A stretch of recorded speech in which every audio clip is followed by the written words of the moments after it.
مولا علی علیہ السلام سے کسی نے پوچھا، یا علی، صبر سے مراد کیا ہے؟ تو امام علی علیہ السلام نے ارشاد فرمایا، صبر ایک ایسی سواری ہے جو اپنے سوار کو کبھی گرنے نہیں دیتی، نہ ہی کسی کے قدموں میں اور نہ ہی کسی کی نظروں میں۔ حضرت علی رضی اللہ تعالیٰ عنہ نے فرمایا کہ دھوکہ دینے کے 1000 طریقے ہیں، لیکن سب سے گھٹیا طریقہ محبت اور ہمدردی کا دکھاوا کرنا ہے۔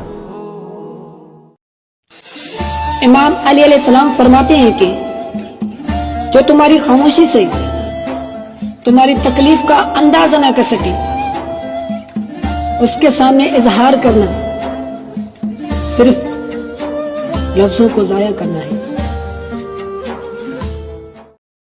یہ بڑا مشہور قول ہے حضرت علی کا، ان سے یاد رکھنا۔ آپ فرمایا کرتے تھے علم جو ہے وہ مال سے ہمیشہ بہتر ہے۔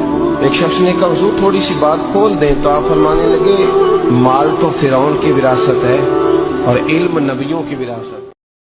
حضرت علی فرماتے ہیں مجھے اس اللہ کی قسم جس نے دانے کو چیرا، اور مجھے اس رب کی قسم جس نے ہر جان کو پیدا کیا، مجھ سے خود نبی پاک نے فرمایا تھا علی تم سے صرف مومن ہی محبت کرے گا، اور حضور نے مجھ سے قسم اٹھا کے فرماتے ہیں مجھ سے نبی پاک نے فرمایا تھا تم سے صرف منافق کی بغض رکھے۔